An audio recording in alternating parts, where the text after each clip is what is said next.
Live events, 1 out of 10. There we go. So now we need to make sure that we go back to a different country. So started in Prague. Now we can go to just like sort of Innsbruck would be a good one to just get out of the way, or Stuttgart. Let's see, we're sorting by length. Strasbourg is actually quite a good one because then we could just drive from there to Stuttgart and then just drive south again. I also would like to take heavy contracts if possible, but I'm not seeing any. So we'll take a valuable one instead. We'll do a roller. Roll up, roll up. What are we waiting for? What are we waiting for? That's a good question. Oh, I've got to drive all the way back over there. That's alright. It's going past the viewpoint at least, so... Turn right, then continue straight. Crunch. Oh, there's our garage over here. Was I meant to drive through there? Didn't say I couldn't. Ah, and then there's our garage and a service station right next to it. And now we get to drive without a trailer for a little bit. Because I've already accepted the job, I'm still limited to 90 even without the trailer, which is kind of rude. Should really only apply after you've actually picked the trailer up, but that's fine. That's extra programming. I can fully empathize with why they wouldn't bother. Keep right.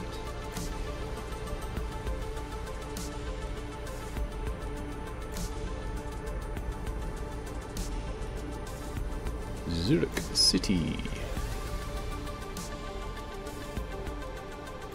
And we will pass on the inside.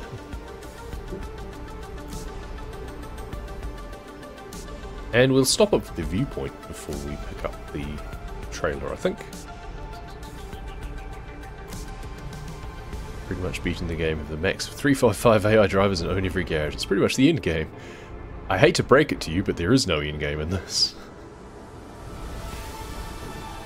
You could say that you've beaten the game by just buying your first trailer, to be perfectly honest. Or hitting, I think level... Is it level 24, I think, is the level at which you've pretty much unlocked everything? Like, everything's available to purchase. That would probably be the roll credits point. Finding new route. There's a difference between beating a game and the 100%. Don't forget. Yeah. Any percent. Turn left. Let's just pull in here and watch the viewpoints. Zurich West. I don't know why this is a viewpoint, but it is. We get to see a little bit more of the city. YouTube channel for games in case you want to watch some of my adventures. Nice. I will Alt-Tab and open that up now.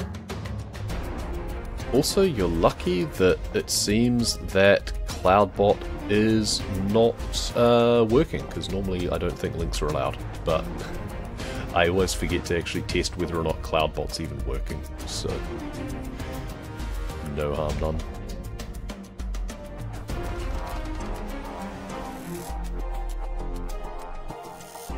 Oh, it's nice we get to see a little bit of the city anyway.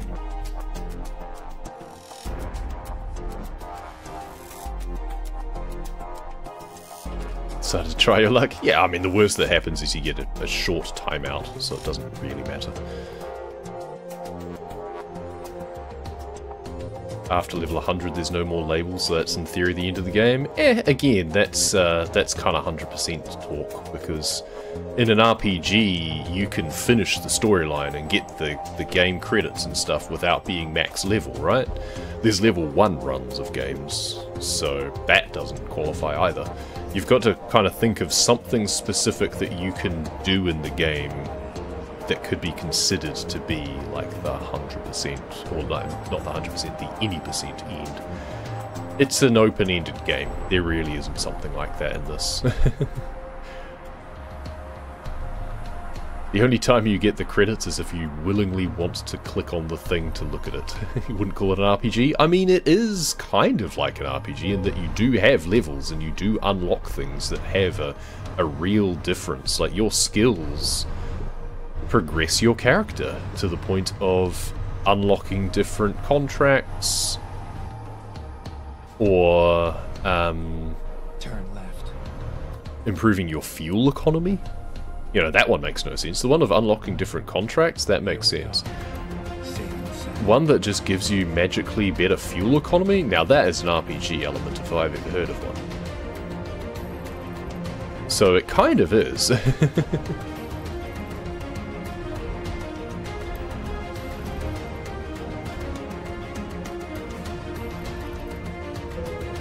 But yeah, it's definitely a case of you decide what you want to consider to be the end game.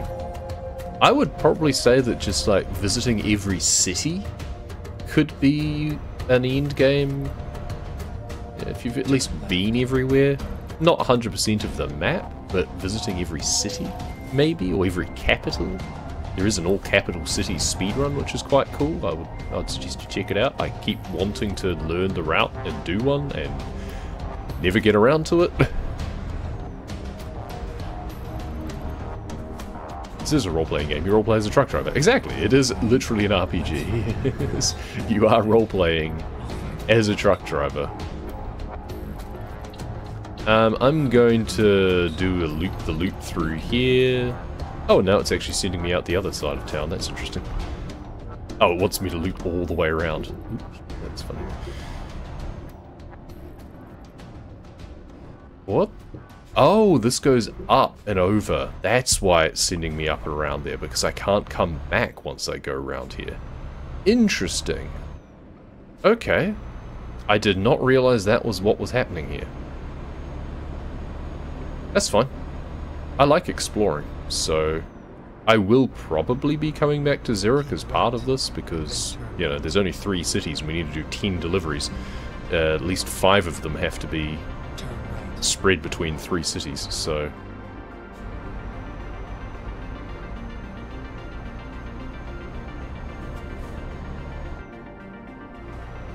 but there's so many other parts of the city, so I'm happy to just explore this and end up going a completely different route than what it wanted me to do in the first place. That's fine. We could also turn left up here and try our luck and see where we go. Oh, that goes nowhere. Never mind. We don't want to do that because it goes nowhere. It goes to a gas station. We don't need petrol yet. We will need to sleep at some point, but I think we can eke out... Actually, I'm not sure. Can we eke out the rest of the delivery? Bit of a divide between RPGs and sim games. Yeah, a little bit, you know. I think it's an interesting line that gets blurred sometimes. Generally, I think simulation games are quite separate, but at the same time, there's shared elements.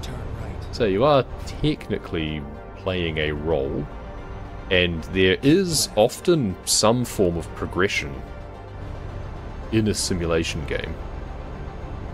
Even if that's just like unlocking new things, there's a lot of progression is built into all manner of games these days that traditionally might not have had it.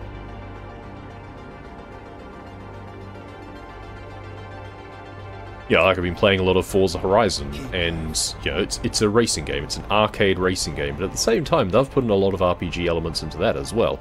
You earn money, you buy houses, you obviously accrue more cars.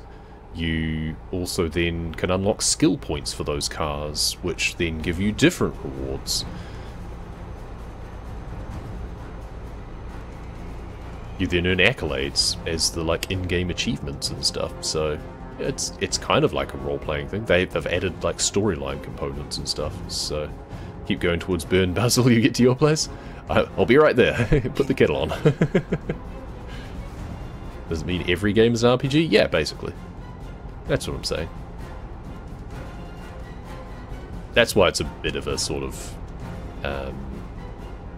lazy title in some respects. Like, something that is advertised purely as being an RPG, I think, needs to have an additional modifier on it. You can't just call something an RPG, in my mind. There has to be a bit more to it. Like, even if it's just, you know, it's a fantasy RPG, you know, Dragon Age or whatever. Fantasy RPG. So at least you know what the setting is. Always has been, exactly. It's all RPG.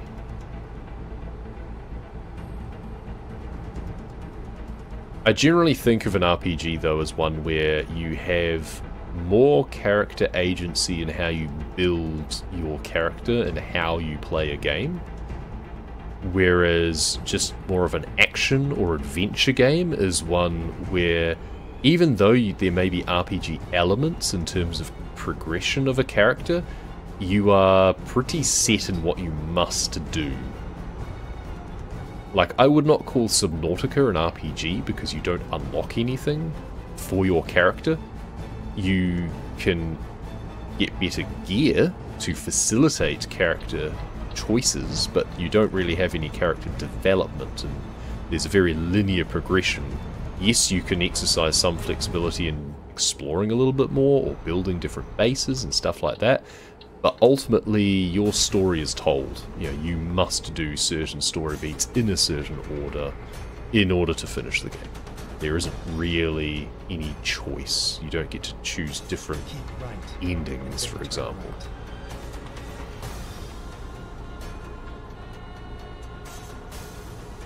Like, this is more of an RPG than that. Planet Crafter is actually a bit more of an RPG, but again, it's more you don't progress the character, you progress gear.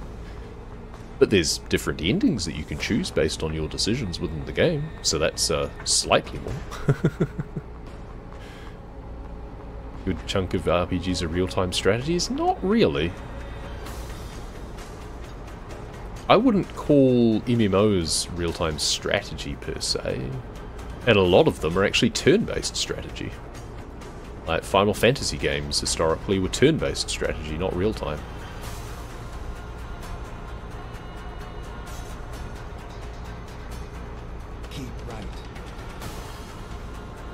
Like the Persona titles, for example, I would call them very much RPGs, even though they are fairly rigid in terms of their storyline.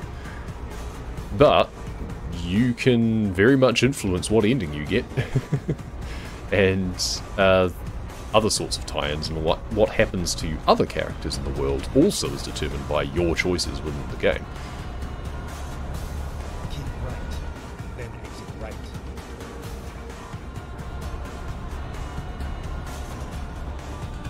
Exit right.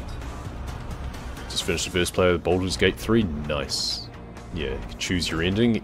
Yeah, quite extensively, I understand.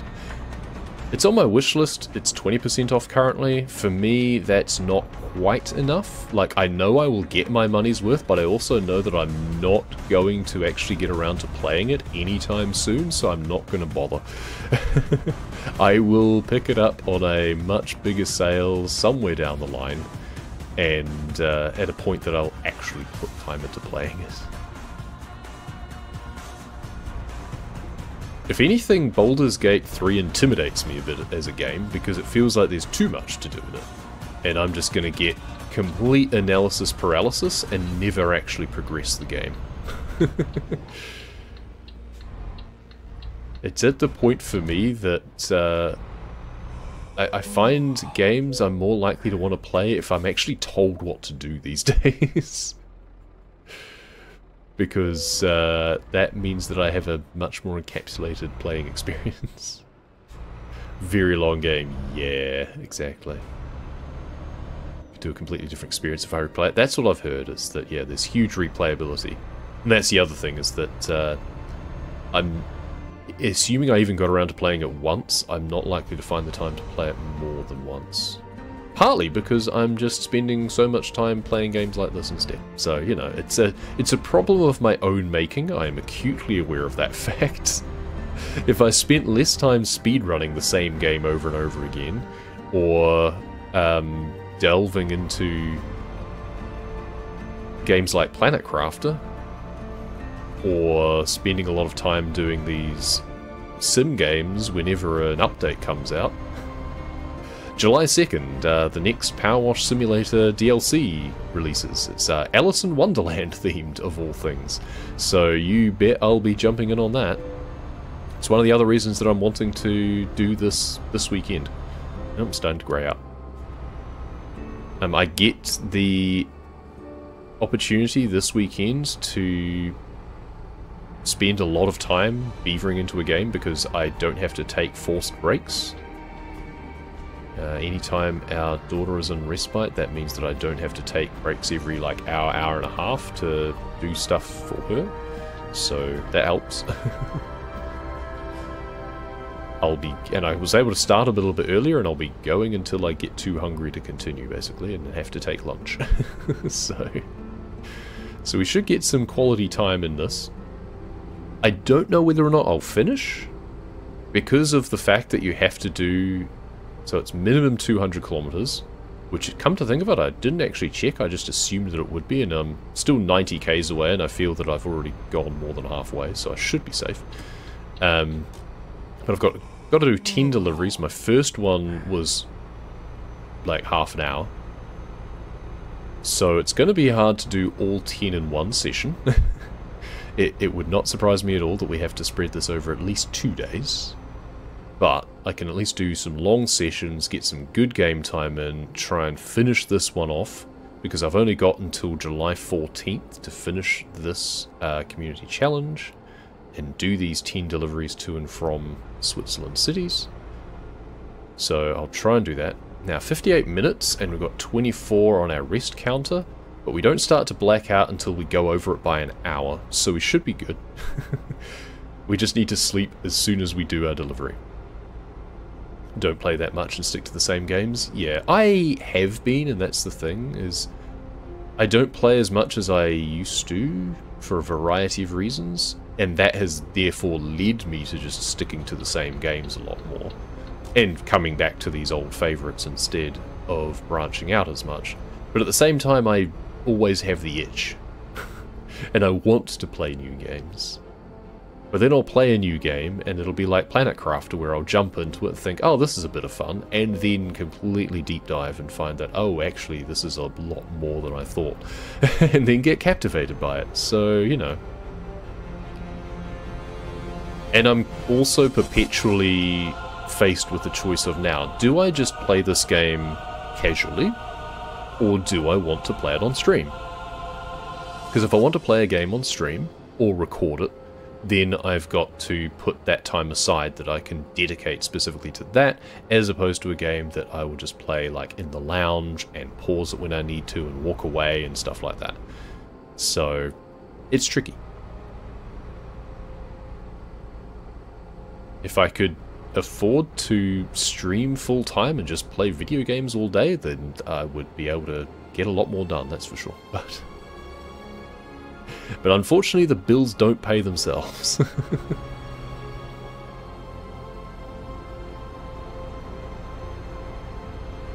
Wasn't sure I'd really finish BG3, ended up getting completely hooked. Yeah, exactly. I'm sure I would. I mean, I played through Hogwarts Legacy. I didn't think I was going to do that.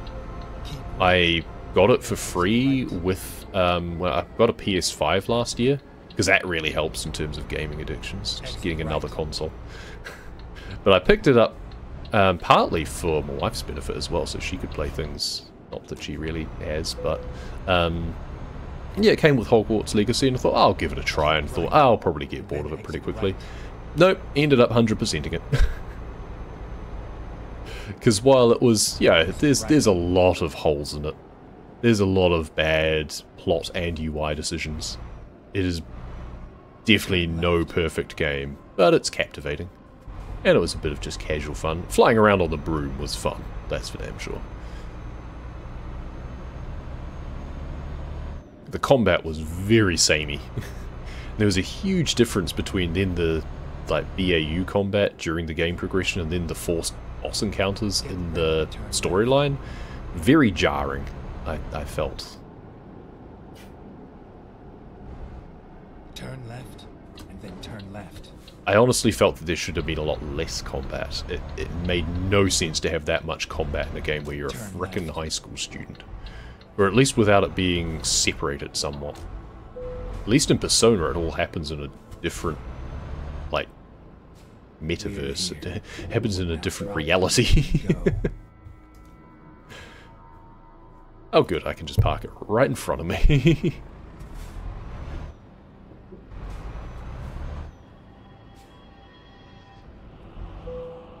Actually, it's a good point. If I got BG3... Is that on PlayStation? I'm not sure. If I got a game like that on PlayStation, I'd probably be more likely to finish it. Because it's not a game I would bother streaming. 2 out of 10. It was a long enough delivery. Excellent. Now, I need to just drive or take a freight market delivery or something to Stuttgart. You know what? Let's just do a quick speedrun segment.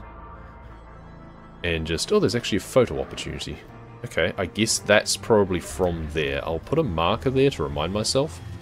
Then we want to drive through that. I hate it when they do this with just the little intersections. They are apparently new. Oh. Okay, well, we want to go to Stuttgart. And there's a viewpoint, in fact. So we want to go there, specifically. And we'll just go the way that it tells me to. That's fine. But we're going to go there quickly. Only play on PS5. Okay. Let's get this job done. So that's an interesting point. If BG3's on I need to sleep, that's right. If BG3's on PS5, then I could play it on that and I'd be more likely to progress, probably. No guarantee, but slightly more likely. Oh, there is nowhere to sleep around here. That's concerning. Oh, there's the services up here. Okay. We will go to the services and we'll just have to loop around. Looks like they haven't redone Strasbourg yet. I've done a few of the cities around this area, I thought. But it's probably on the docket somewhere. Keep left and then turn left. Keep left and then turn left. Now, if BG3 was on PS Play, or PS Plus, or whatever, the subscription service, then I would definitely get around to playing it, just as well I'm going to a services. Now, it was 100% my fault for diving through traffic. I was kind of hoping that they might stop. Service, repair all, confirm. I need to start replacing some things almost, actually. 13% wear on the chassis. Eesh. That's probably increased by the amount of damage that I've given it to. Back over here, stop the engine. And sleep through the night. Which is much more preferable because driving through the daytime is much nicer for everyone.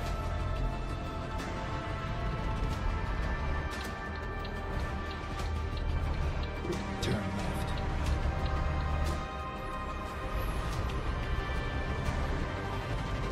At the roundabout, take the second exit.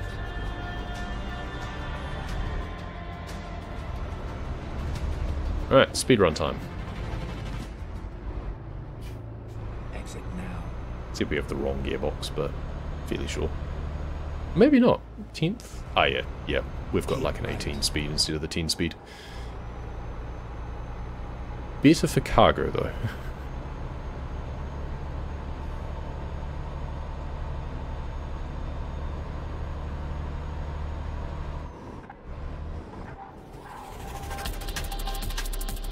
Yeah, I feel streaming the likes of BG3 or something I probably wouldn't bother with because there's too much in the way of just, like, downtime. Like, I started streaming Witcher 3 ages ago, and quite apart from the problem of possibly coming across adult content, which might be an issue, had to flag the stream as being mature, which I think I've just left on anyway for the sake of, you know, foul language and possible content. But what I found is that there was just so many times in Witcher 3 that I would just be kind of wondering, okay, now what do I do? Or lots of just wandering around. Lots of dead time, which doesn't make for as captivating content. At least in a game like this, even when I'm just driving between and stuff, like, there's a lot more going on. There's a lot more scenery happening. Also, I feel that something like Baldur's Gate 3 would probably get so much backseating these days. Which honestly I'm fine with. People can backseat all they like in the game that I'm playing. I generally don't care too much about being spoiled by things, and at the end of the day, if I don't want to do something, I won't do it. So it doesn't matter if someone tells me that I should do something. But I also like to learn tricks and stuff in games, like quality of life tricks.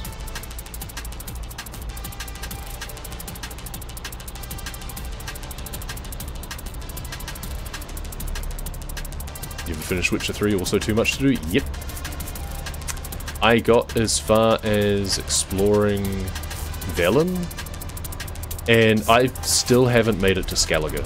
I've gone back and started playing it again a few times, and still never get any further in the story.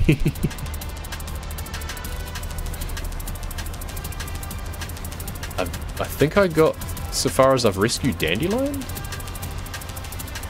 And then, yeah, I have the quest to move on to Skellige, and just never have. My wife has gone further in Witcher 3 than I have. It's like the one of 2 games, I think, that she has got more progress in than me. The other being Civ 5, which doesn't really count, but...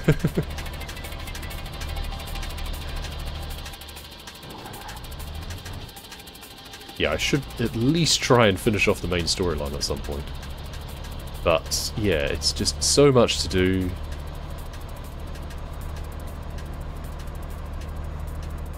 Also, it's not without its faults. It's a great setting, great story, very captivating characters. I get why people gush over it. I loved playing the first 2 games. But there's a lot of strange quality of life decisions. Like, I feel that Witcher would play better in many respects as more of just an action adventure game and not an RPG. Certainly not a gear-based RPG. Like, what's the most sort of iconic thing about The Witcher as a character? It's got to be the swords, right? It's got to be his swords and his armor. It's its appearance, his gear. It sits badly with me that in that style of game, you just recycle weapons so much. You kind of go through, and I kind of feel that he would have his favorite swords. They're like, in the lore, I'm fairly sure, they're special swords that he has. Even the steel one.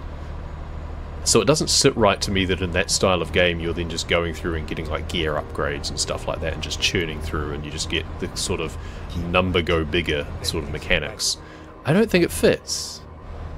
I honestly feel that Witcher 3 would be better served as being more of a, yeah, you increase your character, and you get different like techniques or something, maybe other things that assist with your ability in combat, but not just, oh, I make a new weapon and get 50 more damage. Like, that doesn't make sense to me.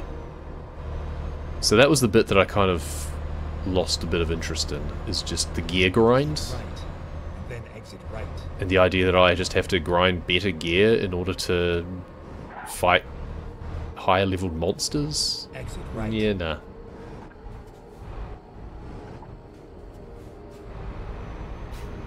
I would like it more maybe if it was you could take certain quests and go to certain places.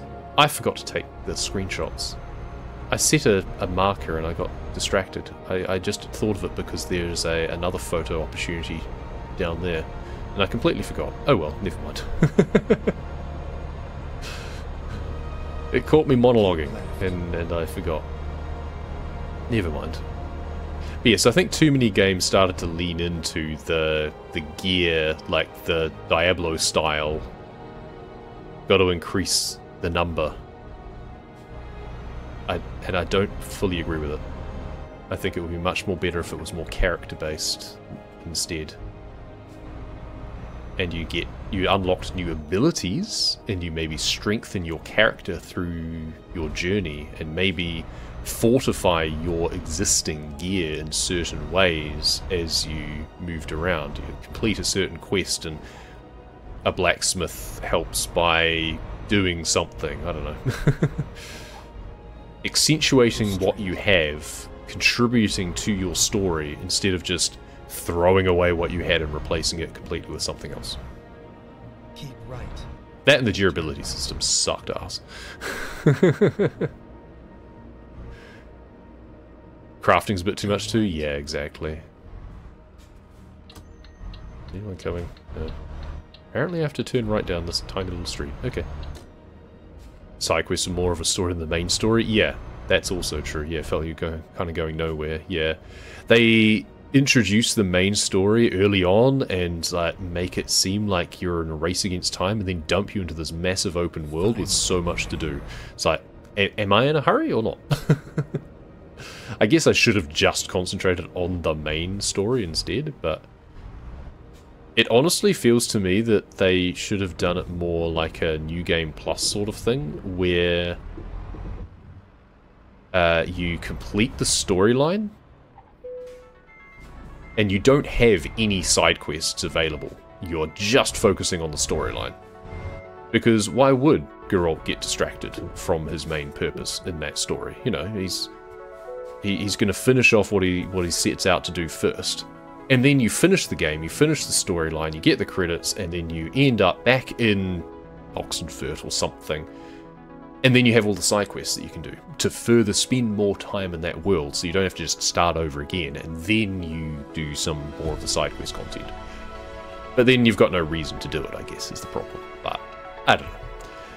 Press the left button to turn your engine off. There we go. I don't have the icons in front of me, so I can actually look at it. Stuttgart City Centre. That's pretty.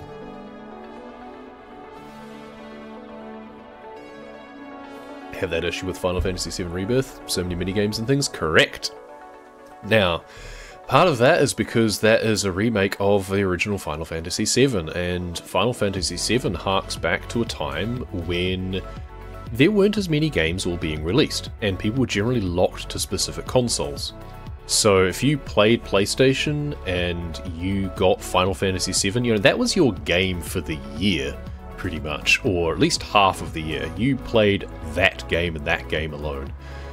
And they wanted to flesh out that game and keep people engaged in it. So they added a ton of mini-games to get you engaged in the world and in the content and everything. I think they probably went a bit too far, but that's cool. Big city hall or something probably, or maybe a like royal residence, next royal residence perhaps. I do like the bit that had the hole in the ground too. I'm not sure what that was. Once again, I wish that there was little pop-ups that kind of, with each scene, demonstrate, oh, this is what this is. Their viewpoints are nice. I'm glad they have them. I just wish they took it that little extra step. Oh, I should take photo too. Photo mode. Because we do have something. Oh, Stuttgart State Theatre. There we go. We don't really get a good angle of it, though. Can we fly our drone over here? No, we're going to be stopped, aren't we? No, we're not stopped. Okay, we can actually drive it over here a little bit. Still not the best view, but that's not too bad. There we go. Nice.